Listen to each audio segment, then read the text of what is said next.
You're listening to Girls with Grafts, a burn community podcast created by Phoenix Society for Burn Survivors, a leading nonprofit dedicated to supporting the burn community.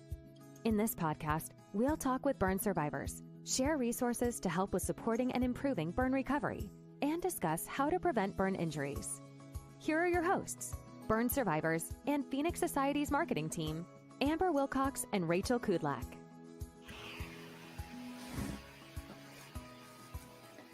Hello and welcome back to Girls with Grafts. I am Rachel Kudlak, one of your hosts of the podcast, and I'm joined by my lovely co-host, Amber Wilcox. Hi there. So good to see you today, Rachel. So good to see you as well. I'm so excited. It's just us two today. We don't have a guest, but we are talking all things burniversaries. That's right. But before we dive in, I do want to give a quick shout out to one of our Phoenix partners, Grapper and Kneejet.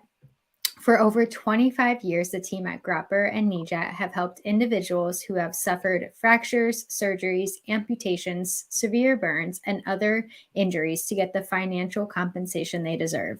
If you are local to the New York, New Jersey, or Pennsylvania areas, contact them today for a free evaluation of your case.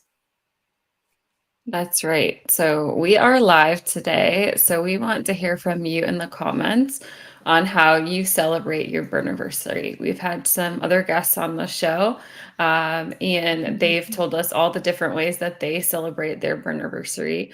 But it's ranged, right? From folks that don't do anything at all to some do go all out for parties and things like that. So we want to hear your opinion on the burniversary. If you drop the comments in our chat, we'll put you up here on screen today, and we want to hear a little bit more about your thoughts on the topic. So with that, Rachel, I'll let you kick off the conversation today.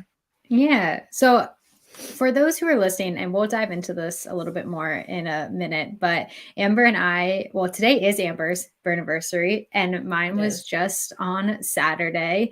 So we decided what better time than to do a special podcast for burniversaries. But, you know, before we dive into our personal burniversaries and our stories that we want to share, I do just kind of want to talk about, you know, the anniversary of trauma in general, whether that's from a burn injury or another trauma situation, because there is a lot of emotional impact that can go along with these anniversary dates. And like Amber said, we have survivors who don't celebrate at all to ones who go all out every single year.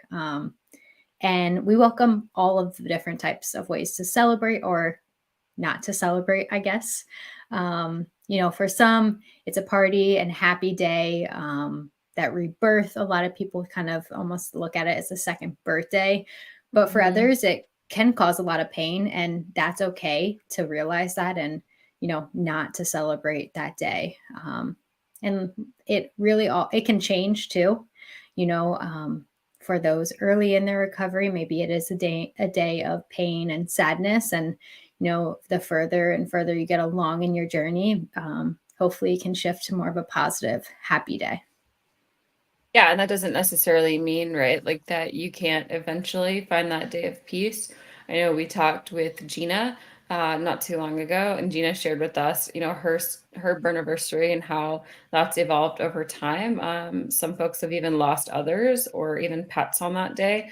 So you may be mourning loss in addition to kind of your own loss that you've experienced. So it's okay to kind of feel how you feel that day and know kind of that it may be something that may be traumatic to you. And it evolves over time. I know how I think about my burniversary today doesn't always reflect how I maybe thought of it a couple of years ago, or may think of it in the future. And so those cycles of healing are absolutely normal. And we're here today to share that with you.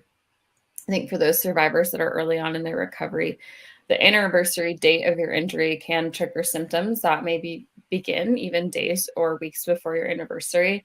Today's my burniversary, but I find myself getting very anxious or tense up until that date.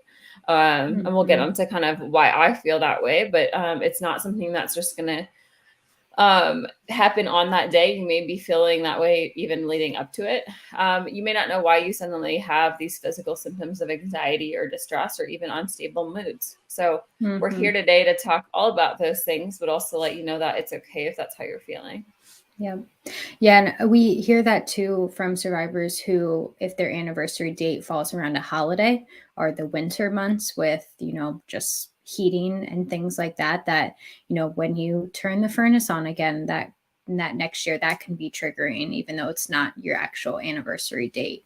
And there are ways to cope. So if you are someone who is maybe struggling more with that day, we do have a few really great resources on our website that we'll make sure are linked in the show's description.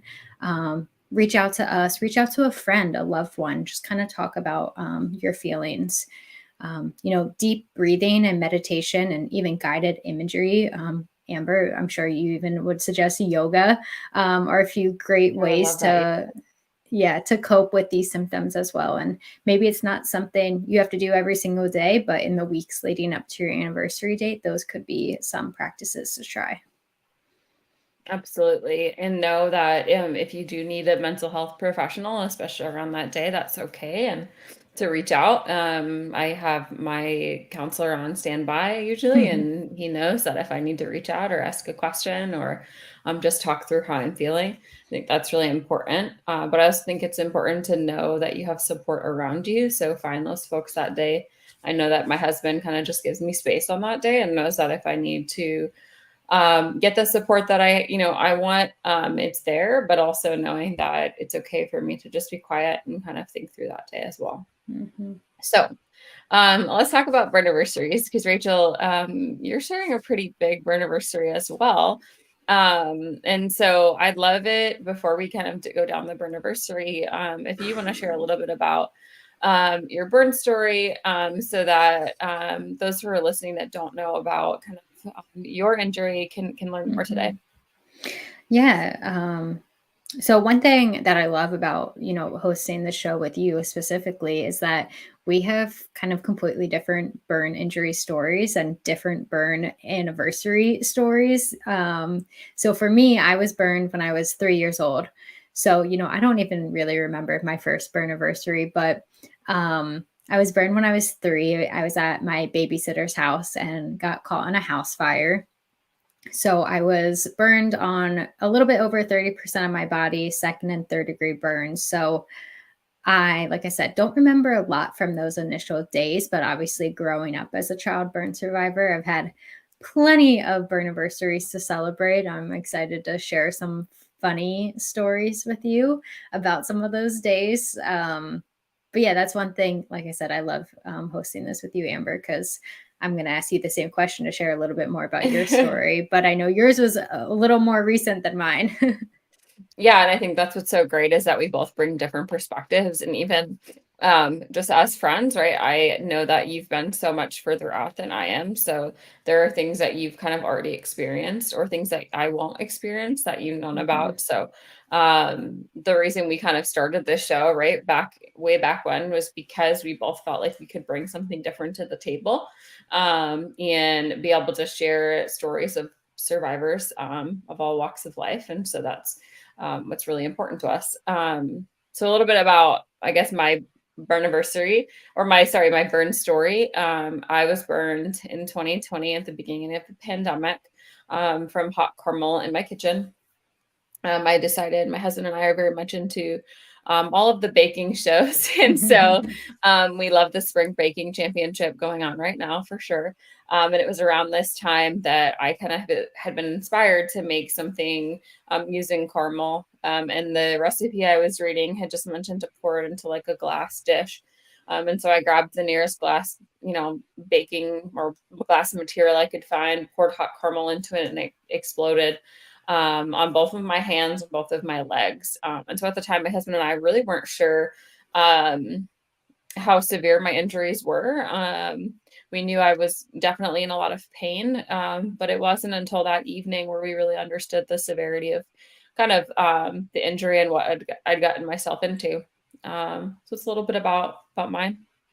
Rachel, do you want to share a little bit about your burniversary or when you started sharing it? Because I think you're so young. So at what point did you start to realize like, oh, hey, I want to celebrate this day? Yeah. So like I said, I obviously don't remember that first burniversary, and I don't even know if my parents even cared to celebrate or even think about the day in any, positive way, since that first year, you're still so much in that physical recovery. And I was only 30% burned. So, if you have a very like high, I'm blanking on my words here, but a high burn injury percentage, you obviously are really still in that physical healing. So although I was at home doing my PT and my OT all the time, you're so focused on just getting back to normal day-to-day activities. So, and mine is also a little interesting because it is on April Fool's Day. So that's like the number one thing. Yeah, we did not celebrate April Fools growing up. Once I got into my teenage years, I did try to test my mom's limits on that for sure sometimes. But we, I guess when I was, I don't know, 5 or 6 even, I do remember my parents treating it as a day of being positive that I was still alive, and whatever those small wins were, maybe it was, oh, I only have to go to PT 3 days a week now instead of 7, or, just some of those smaller wins were always worth celebrating. And then definitely when I was a teenager, and still to today, I love having reasons to celebrate, and I love having, it is like another birthday in my opinion. So I always loved kind of just growing up and having like another day. Plus me and my sister, she's 4 years older than me, but our birthdays are 6 days apart. So we always had our combined birthdays and combined, which I love now looking back. But at the time I was like, my burniversary is like my day that no one can take it away from me. It's my day. Did you get presents growing up on your burniversary? I don't think I got presents. And if my parents are listening, I'm sorry if I forgot that I've gotten gifts. I would get small trinkets. Like I remember on my 20th burniversary, my mom got me like a little jewelry case. I don't really think we did presents. We just always did like a nice meal, which I love. I love eating. I love a good meal. So yeah, I think it was more so just like a day of happiness and celebration versus, gifts or anything like that. But I will say there were times I got some small gifts. Yeah. So that was a lot of fun. And it's fun, growing up and now being an adult and kind of having, still the day to celebrate. It's just obviously a little bit different from, when you're a kid. And I know earlier, and I think it was season 1 when we had Brittany on, the mother of a burn survivor, and we talked about burniversaries with her. And I can see how it's hard as a parent too to know what the right thing is to do on those burniversaries, because you don't want to make it a bigger deal than it is, but it's still worth celebrating at the same time. So I'm sure my parents struggled with that too, just that balance of celebrating, but also, you're still your normal child growing up and things like that. I think there's also that level of guilt, right, that Brittany talked about as well. So feeling like guilty if it's not something I want to celebrate, but rather something I'm sad about as a parent. So I can see both sides of that, right? Like you are thinking of it as this rebirth day. And Mm-hmm. it's different, I think, for the survivor. Like I think my outlook on the day even may be very different than what Tyler's may be, or any family member who went Mm-hmm. through it, because that may be a really sad or difficult day for them because they remember things that aren't necessarily too pleasant, or we're looking at it as like, I made it through. So I can see how that can be really difficult from an outsider's perspective as well. Well, and I know I mentioned my sister already, but even for her too, like she obviously had her own healing that she was going through when I Right. was, I was 3 when I was burned, which means she was 7. And, my parents obviously had to shift a lot of the focus to me, and especially in those first few healing years. So, also balancing her feelings and all of that, like, oh, it's been about Rachel and now it's still about Rachel, and Right. kind of balancing, how can she be part of these celebrations and still feel part of that journey, Mhm. even though if she wasn't the one burned. Right. Yeah, Yeah. I'm sure that's difficult for especially Mm-hmm. a sibling of like not knowing or understanding really kind of what's going on as well. Mm-hmm. And I want to ask you, so your injury was just a few years ago. Mhm. And you can obviously remember that first year mark. So Mm. what were you feeling even just leading up to that 1 year mark?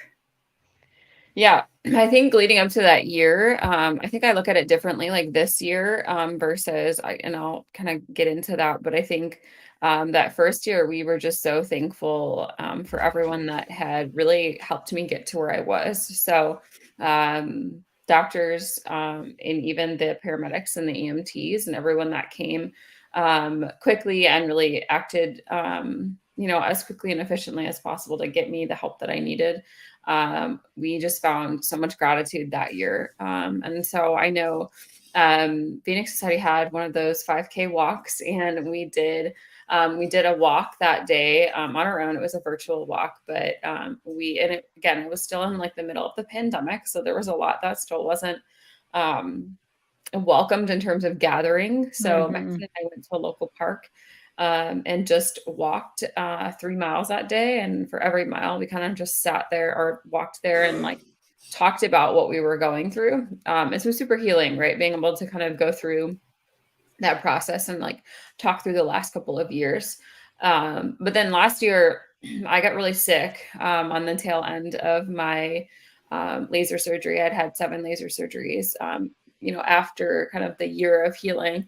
And on the tail end of my 7th surgery, I got COVID pretty bad and was not really taking the time to take care of myself properly and get back to I was hurrying up to get back to work. I wasn't really like thinking about what effects like not really taking care of myself could have, and developed an abscess that couldn't be found. It was really difficult. After 3 trips to the Mm-hmm. ER, I did land myself in the hospital almost 2 years to the day with sepsis, and I spent about another 7 days in the hospital right the week before my burniversary. So I find myself this year having a more like reactive state of like, I don't want that to be my bad luck day, right? Like I don't Mm-hmm. want something terrible to happen on that day, because it's happened already, right? Around this time of year Mm-hmm. twice. And so for me, just feeling like very anxious leading up to it, knowing that the last couple of years have been really difficult for us. And so it's different. I think, like you said, it changes over time. And there's almost this like superstitious state I sometimes feel when um, like celebrating this day this year, because I think it's just like you're so heightened anxiety wise of like, oh my goodness, I've been through a lot the last couple of years. And so um, the first year we did that. The second year, I was still, in the hospital. And so we were just grateful I was home. I Mm-hmm. went home on my burniversary. So we're just grateful, I think that year as well. And this year, I mean, I'm not doing anything too special, but I thought, you know what, I'm going to take a self-care day. I'm going to take today off of work. I don't want it to just be a normal day. And so I think it's a great opportunity for me to just honor I slept in this morning. I'm going to the spa right after this. And I'm going to do some retail therapy. So I think for me, this year, it's more of like, I'm doing something for myself and spending time to just practice that self-care we talk about all the time. Mm-hmm. How about you? What did you do on Saturday? Yeah, well, I will say when your burniversary falls on a weekend, it is way nicer than just waking up and kind of doing your day to day. So I love that you're off, you're taking some self-care. But yeah, so this past Saturday was actually my 25th burniversary, which yeah, it's a milestone day. But I already mentioned, I love a good meal. So me and my husband went out downtown Charleston and got a restaurant I've never been to, a really nice restaurant. We got a bottle of wine. We got 3 appetizers. So we really went all in on the meal here. But it was just nice I don't know, just have a nice meal in celebration. I did make us list out 25 things that we were grateful for. Normally, I only make us do 3, but I was like, and you might get mad at me, but we're listing out 25, and it was way easier than it sounds. But yeah, so it wasn't anything, too grand. I will say the meal was delicious, but it was just nice to have something to look forward to that evening, just a moment of celebration. We went with our friends earlier in the day and got a drink with them. And it was just fun to, I don't know, just have a positive, fun day. The weather was beautiful, which I was grateful for. And just, yeah, it doesn't have to be anything crazy. I just like having a moment that you can really kind of look back on where you've come. Like I said, I don't remember having too many burniversaries that I was like upset or sad about because I was a child burn survivor, and I don't really remember those early few years. But it is just nice to take a moment and really think about, the highs and lows of the burn survivor journey and to celebrate all the victories along the way. And I know, like, my mom will send me a message on today, right? Or my sister, and more of like those, like, you're strong, you're a warrior kind of messages, rather than, my mom said last night, like, I don't want to wish you a happy burniversary because it may not be happy.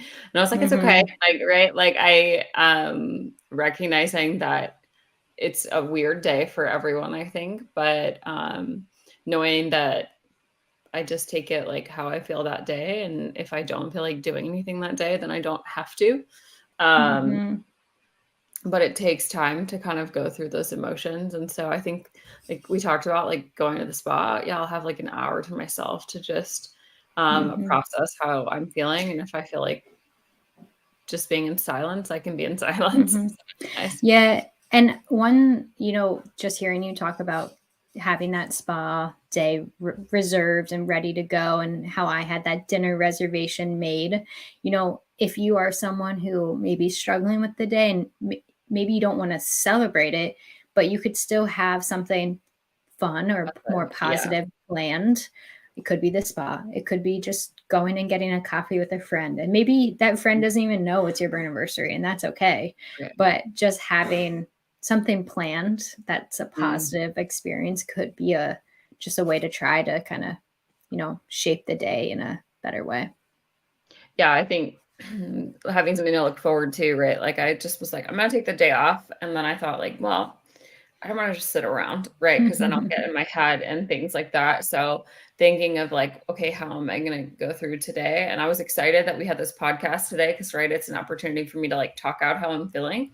But also knowing like, okay, and then I can just go spend time by myself to kind of just relax. And you're really the only one that has to like share it if you really want to. So I don't have to tell, right, the lady at the spa that that's what I'm doing today. It's kind of like a day for me to just reflect. But it can be difficult. So but there's lots of ways to celebrate too. I think, Rachel, we've heard all sorts, so we can maybe share some of those ones we've heard of. I think one of our last podcasts, Rebecca told us that she went to like a huge party which is amazing because that's also really fun to just have a big party for it. But we've heard all sorts of things, huh, Rachel? Yeah, no, for sure. We've heard, like you said, a grand party. And I did think about having like a dinner party for my 25th, but I was like, I don't want to stress myself out too much. So I was like, let's just do dinner with Brett. Yep. But yeah, you know, we've heard parties. That's a big one. Big meals just in general, and maybe that's because I'm also biased toward the big meals, but I also love what you talked about when you did the 5K and that walk. You know, whether it's a fundraising type event or not, but having kind of something where you can check things off, like you did a mile and you know you were filled with gratitude for that mile, maybe for one thing, and then you walk the next one and think about something else that you're grateful for or whatnot. Having some of those like runs or walks, I mean, those are big things that people do as well. I will say too, my husband and I on that first year went and we were actually able to, I called the fire station ahead of time to just say, hey, like I'm looking for the folks that were there for me that day. And it was a bit of a search. They had to go and look me up and kind of look up the incident and find out who responded that day. But it's funny, once they did find out who it was, I remember answering the phone and the gentleman on the other line had said, oh, you're the girl with the caramel. I remember you. And he had talked about how vivid, that incident stuck in his head because he didn't deal with burns of that degree that often. But it was funny because to hear somebody on the other line that remembered recalled that day very differently. And so my husband and I made a point to make a appointment at the fire station. And so we brought pizza and things over to them, and we brought little gifts to the firefighters and everybody, the EMTs, the firefighters, were all there, all the ones that had been there the day of the accident. So it was really awesome.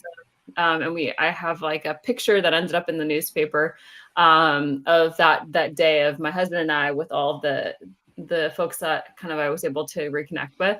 And I remember thinking of like, wow, this is really cool that I can hear their account. So one of them talked about one of the methods they used on me in the ambulance that day. And like, It was cool to just get that actual account, to hear it from them. And, it was a year later, so it was a long time had passed, but to really be able to hear that and hear their account of, what happened that day was actually really cool. So I've heard of going to the hospital or the fire station or whatnot.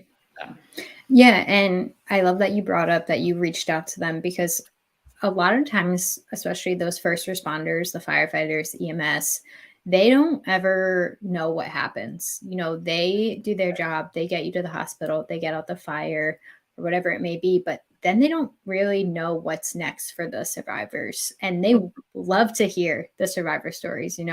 When we have fire service come to Phoenixboro Burn Congress, they love and soak up all of the survivor stories that they can.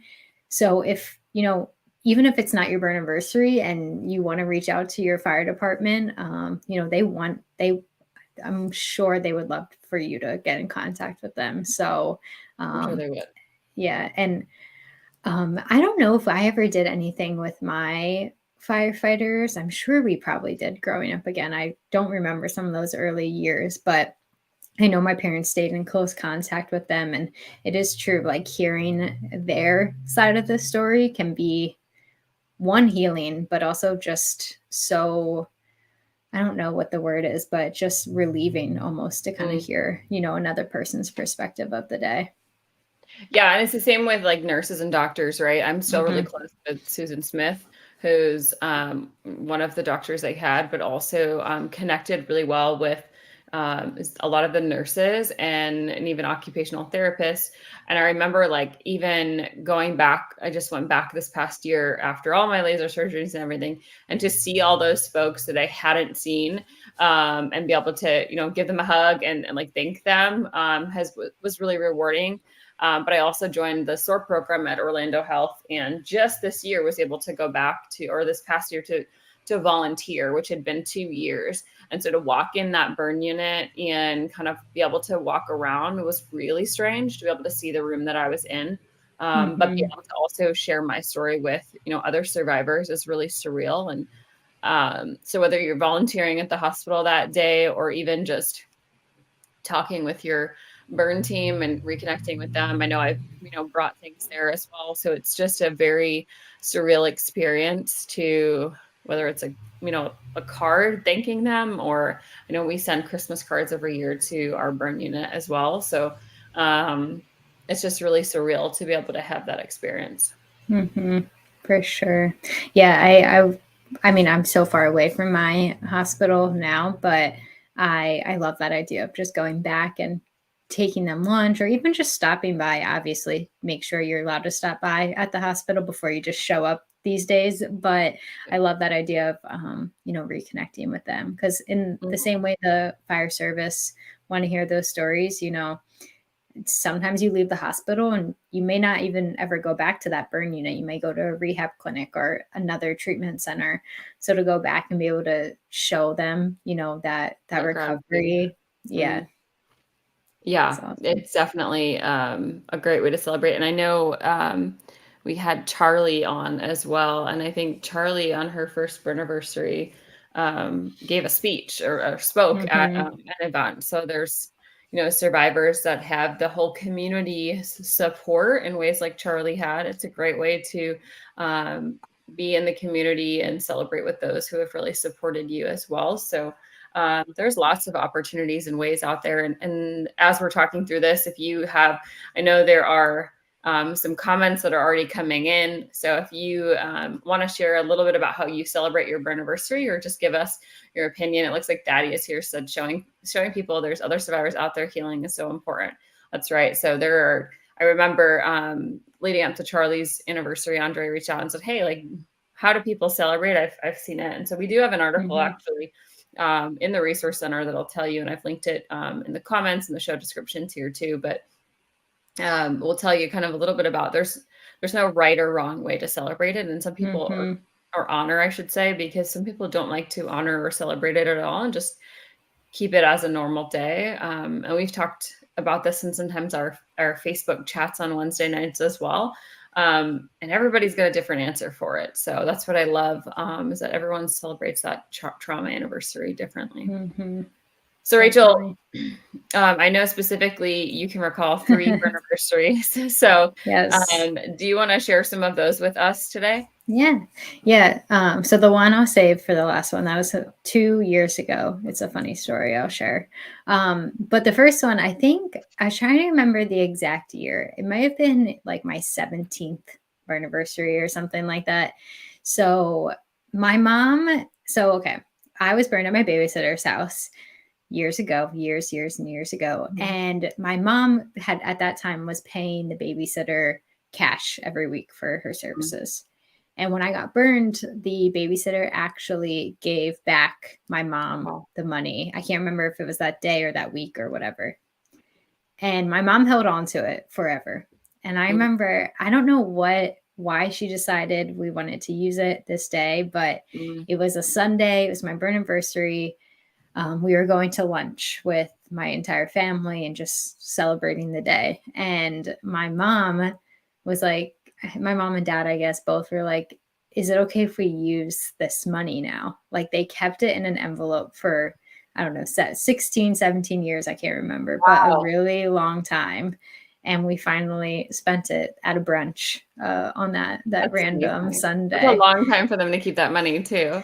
I know. And it's funny now. I'm like, why did we not spend it on like the 20th anniversary or something? It was like just a random Sunday, but it wasn't a random Sunday, but a random year on my burniversary that my parents decided to finally spend that money that they got back. Long. Yeah. So that one, I just remember thinking like, wow, I can't believe my mom held on to this envelope with this money in it for so long. Right. It's just funny. Yeah. It looks like we did have a comment come in, so I'm going to call that up real quick. Cody Lyon says, hey, ladies, mom of a teenage burn survivor here. We're in the thick of scar surgeries now, and my son's 1-year burniversary is coming up on 7/1. Happy burniversary. Do you think they should we should take a couple of months break from scar surgeries around that time. He's having them every 3 weeks right now. I think my first answer would be talk to your doctor because I know I think that's really important to, if your doctor thinks that he should continue to have them, that's really important. I can tell you for my laser surgeries, I had 7 in a row, and it was kind of up to me whether I wanted to continue or not. And I just truly needed a break, and said that to my husband, like, I just can't continue right now. I need a break. And so we did. We took a break, and I haven't gone back since. But I know that I can revisit that at any time if I'm uncomfortable. And so I guess my other advice would be if your doctor says it's up to you, turn to your teenage burn survivor, your son, and say, like, is this something he wants to continue doing? Because if he wants to continue doing it, then that's right important for him. Rachel, any other advice? Yeah, I echo everything you just shared. I will also say, for me, growing up, I was getting surgeries every single summer. And that's the time I spent at getting that ongoing physical healing. And so just thinking about the summer, that may be a good time for your son to continue those surgeries. I'm not sure of the extent and if he can go back to school this fall or what that looks like for him. But that's just one thing to keep in mind is maybe you keep going up until going back to school, and then maybe you take that break if the doctor thinks it's okay. That 1 year mark is just a little tough because sometimes that first few years of physical recovery is so important.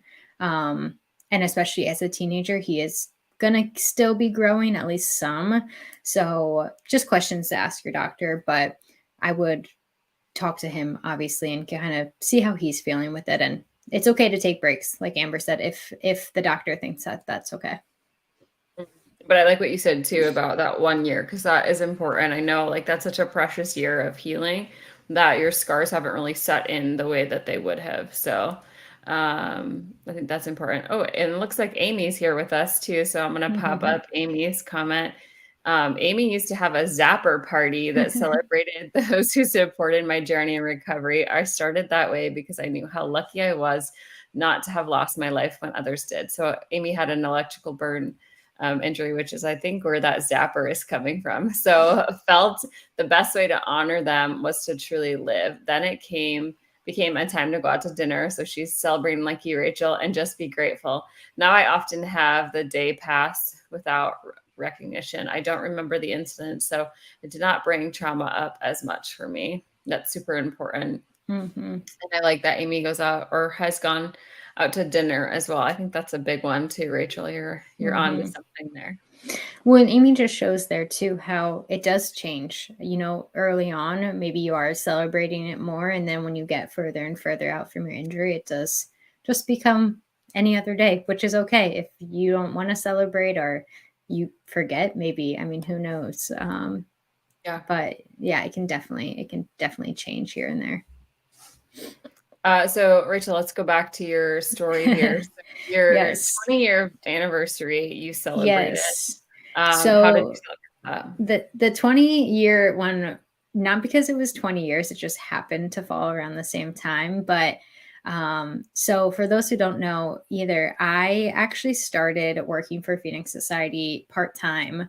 We used to have a fellowship program, which is basically an internship program for a year. So I just graduated college. I was working full time, and I wanted to start getting more involved with the burn community again. I kind of had fallen off being involved when I was in college. And then I felt like this time was right. I got an email saying the deadline was like the next day. I applied. And then I found out like a week before my 20th burniversary that I was going to be a fellow for Phoenix Society. And then a year later, I had joined the team full time. So it's just kind of crazy how that timing all worked out. And again, I knew I wanted to give back and get involved, and now look at where it's taken me, which is amazing. But yeah, it was just so kind of eye-opening to, be at 20 years. I remember telling my parents on my 20th anniversary that I was going to be working with Phoenix Society, and they were so excited for me. That's really cool. But yeah, it was just kind of crazy how that timing happened to work out. And here you are celebrating 25 years and still Yes. with Phoenix Society running this podcast. Yes. So, but I have a funny story to share. So this was 2 years ago, or maybe 3 now. I think it was the COVID year, because like I said, I like to go out to dinner, but this year, Brett, my husband, who was my boyfriend at the time, we were living together, and said he was going to cook me dinner, and he's in the other room, probably going to laugh at the story too. So I cook most of our meals, but he was like, I'm going to cook you a nice dinner for your burniversary. So I get in the shower while he starts cooking, and he runs into, again, don't forget, this is April Fool's Day as well. Uh-huh. So he comes running into the bathroom. He's like, I'm bleeding. And I'm like mid hair wash. And I'm like, what do you mean you're bleeding? Like you're screwing with me. It's April Fool's. Haha. Yeah. No, he was bleeding because he went to reach for something in the cabinet, and a glass jar fell down. And he's really good at catching things, but this time he didn't catch this item. And the glass jar broke. And I remember it being like probably way worse than it actually was, but his hand was all cut up. Well, it was a glass of gravy, which, okay, not fun to clean up. So I get out of the shower and I go and help him clean up the gravy that's shattered in our kitchen. Very small area in between like the fridge and the countertop. And so it was all underneath the fridge. So I'm underneath the fridge wiping up this gravy, and I pull out what at the time looked like a mouse. And I could cry laughing right now, but I was like crying in tears and also in laughter. What comes out, it was a cat toy, because it was an apartment we were renting. So it wasn't an actual mouse, but it looked like it was a mouse toy. And at a quick glance, and I freaked out. And it was just so funny how this night really took a turn. And then I'm pretty sure we ended up getting like McDonald's or takeout or something because we were not cooking after that. But it was just so funny how the day took a turn for the worst, I guess. But it was funny looking back at it. But I just remember there like sitting, like laughing and crying, because I was like, today is supposed to be so happy. I was supposed to get this nice dinner, and I just touched a dead mouse underneath the fridge. So we have some more folks coming in too, so I'm going to start sharing some more stories. Alicia says to us, I was burned on February 7th, 1977, when I was 2 years old. It never occurred to me to talk about a burniversary. I'm so glad this group exists. Yeah, we've heard that too, Alicia. This is not something that's uncommon, right? Of Brittany Horton, for example, had said she had no idea that burniversaries existed, and actually liked that it was a cooler way to celebrate, if like, let's go out and have dinner on this, or let's go out and do something fun. So Alicia, you're not alone. And then Allison says, I was too young to remember the date and have zero idea. I like it like that. Yeah, and that's absolutely okay. That, not wanting to celebrate it at all, or not knowing when it happened, is another way that folks honor that. It's just to continue moving on. And so that's okay as well. Yeah, I do think nowadays, with posting everything on social, and just our lives are so much more public today than they used to be. And so I think people know a lot more today what day it actually happened, and more of those details versus, years ago when we weren't obsessed with social media and posting everything online. Yeah, I think that's so true, because I personally shared my story very publicly on Instagram, and so I get those like time hops, right, of like on this day. And so my story is out there on my Instagram account, where I can go through and kind of look back through those pictures. And I like that, but also sometimes I look back and go, ooh, like, I did that. So again, but it is a way to kind of bring up those memories for years ago. And even if you were burned as a child, I think in some cases, like Alicia was, if your parents remember, that's one thing, but not every parent, right, also wants to remember what that day was like. So it can be something that you don't always want to honor either. Yeah. And if you don't know the day and you still want to find a way to celebrate, maybe it's just your birthday. You take an extra moment on that day to think about, like Amy, this is perfect. The time to reflect on how far you've come. And, it doesn't have to be even that day. And, especially early on in healing, maybe it's every month. On the first of the month, you think about all those small victories that you just made last month. Maybe it's going home from the hospital, or, walking a mile, or walking around the block, or whatever it may be. I just think of it more of a day of gratitude and, celebration of, the victories. Yeah, I think like, my first, when the incident happened, I remember my husband and I celebrating like each month that I made it through, right? Like, okay, it's been 1 month since my accident. Here's where I'm at. And we take pictures, right? Month 2, we take pictures. And so I think in the beginning, right, it's those small milestones and goals that you set for yourself that are so important, right? I think at like my 6-month mark was when I started doing yoga. And so remembering like, okay, like if I looked at where I was 6 months ago, there's no way I thought I'd be doing yoga right at this point. I think it's really important to really like also document those milestones for yourself if you're new to your injury, because that's really important too. Yeah, I mean, we've talked about journaling on this podcast so many times, but even if you are far out, it could be a day that you just sit down and journal about your burn injury and how you're feeling, because I almost wish I would have that to look back on. Like, how did I feel when I was 10 years old, maybe, or 20 years old, even? Like, what did that day mean to me then? And what does it mean to me now? So that could be, a really awesome way just to celebrate, just taking 10 minutes to journal every year. Absolutely. Well, I know we're coming up on our time here. And I could talk about burniversaries for so much longer and come up with a million ways to celebrate. But I do want to ask, and I think I know a little bit of your answer already, but if you're new to the podcast, we always ask our guests 2 questions at the end, and the one's about burniversaries. So I think we can skip that one for today since we've already answered it. But we have another comment here from Tim. So I'm going to read this before we dive into those questions. But Tim was burned May 26, 1972. He celebrates that every year. He was released on November 26th later that year, and his birthday's October 26th. So he gets to celebrate his birthday, and then a month later he celebrates that I'm alive. Some years it's more of an event than my birthday. He was 16 going with a girl who has now been his wife for 48 years. That's amazing. He says it's a really, really big day for us. And he advertises his story, which is in a book form and YouTube, and he writes about it. So I love that, Tim. Thank you so much for sharing.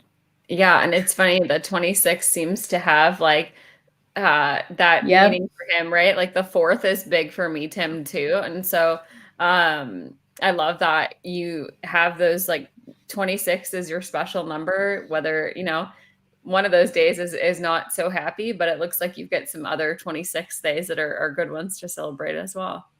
I love that. That's amazing. Okay. Getting back to this. the final question of the day. So we always ask what our guests do for self-care. So Amber, what does self-care look like to you? Yeah. So, and I don't think we haven't really shared this yet, so I'll also go into this, but self-care used to look a little bit differently than it does now. I am expecting, and so, very recently, I am due in September. And so, while celebrations or self-care used to look like a glass of wine, it doesn't these days. But self-care is definitely something that I know is especially important right now while we're waiting for our baby. So I still love my bathtubs, and I've talked about, I think, taking bubble baths a lot. So bubble baths and maybe chocolate now or something special to celebrate that day. I also know, as you know, I go to the spa, which I will be doing this evening, but maybe it's be accompanied with a bath. And then I do love my yoga or my exercise. So every single day, self-care for myself and my husband, we'll spend, we'll go for a walk. So maybe it's a 3-mile walk to kind of get that exercise, but it's also our time to kind of talk it out and how we're feeling that day. I'm one that needs to kind of talk through my feelings. And so self-care can look like that. I do also have a journal. So we've been been trying to be better about this. I know we've talked about this before, but journaling is hard. And so journaling every day, if that's something that I really need to write down how I'm feeling. But yeah, it's usually something for myself, whether it's an activity like yoga or some quiet time. I really appreciate some good quiet time too. Well, enjoy the quiet time for now. I'm enjoying it now, right? Come September, you may not have a lot of it for a while. For a long time. I'm also enjoying my sleep now. So we talk about self-care. I take a nap every day, and I swear by taking a nap. So naps are great things, but also making sure I get my sleep in now, because like you said, it's going to change very soon. So yes, you'll trade in quiet and sleep for loud noises, but loud coffee. And no sleep. Yeah, so that's the other thing. I'm not drinking coffee right now, which I never thought I'd have such a hard time with, but yeah. I definitely do. Well, Rachel, how about yourself? I think I know the answer too, but yeah, I mean, self-care can always be changing, but one thing I've done pretty routinely for the past years, I would say, I don't even know, 5-10 years, not 10, but at least 5, is working out. I wake up every morning and go to the gym or ride my bike here that I have. Some days longer, some days shorter, but I need that morning movement every day. That's how I balance myself out for the day. If I don't do it in the morning, I've learned I used to be more of an afternoon person when it comes to working out, but it's just so easy to make excuses and not get it done. And then I get mad at myself when I don't get that workout in. So I've been running a little bit more too on the treadmill at the gym. So that's been fun just to try something new and kind of get back into that. But I also take a lot of walks. I have a dog, so obviously he needs exercise as well. But it is crazy how just going outside and walking for 15 minutes and not bringing my phone, not looking at emails, not looking at my work messages, just going on a walk and enjoying that time with my dog. Yeah. I love forgetting my phone at home. Usually I'm like, or not forgetting, but like consciously leaving it at home, because then you're like, okay, this is like 30 minutes of time that I can't talk to anyone. And it's great. Right? Yes. And I do take Sundays off normally, and I love just laying on the couch on Sundays and catching up on my obsession with reality TV that we all know I have. I was going to say, that is our other self-care that we don't talk about that often. Yes. I love it. Survivor's on right now. If anyone's listening, you're a Survivor fan, let me know. Who's your favorite? Do you have a Survivor favorite? Well, it was Danny, but Danny, I don't want to give any spoilers away, made me angry last episode. So I don't know. I really liked him. I love Jam Jam and his Carolyn. Carolyn. Yes. So, I do love them as well. I'm team Jam Jam here, but I'm also, if we're talking, the latest season of Love is Blind just came out. Yes. So are you watching that as well? Yes, I am. I'm all caught up. Me as well. So we'll have to talk about our theories as well. Yes. But yes, I'm a sucker for some good reality TV. And that is also a great way for self-care, is to just lay on the couch. Laugh at other people. People's ridiculousness. That's our favorite version of self-care as well. And hopefully Big Brother comes back soon so we can start. Oh my gosh, I know. I've been looking at Julie Chen's Instagram and Twitter, like, when is the season premiere, Julie? I need to know. I love it. Well, this has been wonderful, Rachel, and I appreciate your willingness to jump on while during my burniversary to kind of talk through being burniversary buddies as well. So Yes. thank you. Yes. No, thank you for taking time out of your self-care day and talking about burniversaries with me. And if you're listening to this later, to still drop how you celebrate in our comments. We love to hear fun and unique ways that survivors celebrate. So, or even if you have an idea of something fun or something new to try, let us know. Yeah, and if you haven't told your story on Phoenix Society's website, you can definitely submit your burn story, and maybe that includes your burniversary or a story about how you celebrate. Rachel loves to be able to take those stories and share them with the world. So we would love to hear all of your stories as well. But I want to thank those folks too that joined us today and shared their experiences. But yes, like Rachel said, I think there's more to come. So leave your comments and let us know. And if you listen to this on our podcast, we'd love to hear from you as well. So you can always email us at info@phoenix-society.org. Yes. Thank you so much. Thank you. We'll talk to you soon. Bye. Everyone.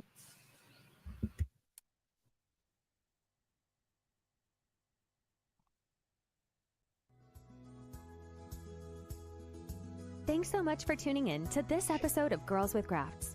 If you are enjoying this content, please feel free to rate, subscribe, and leave a review wherever you listen to your podcasts. This helps others find the show, and we greatly appreciate it.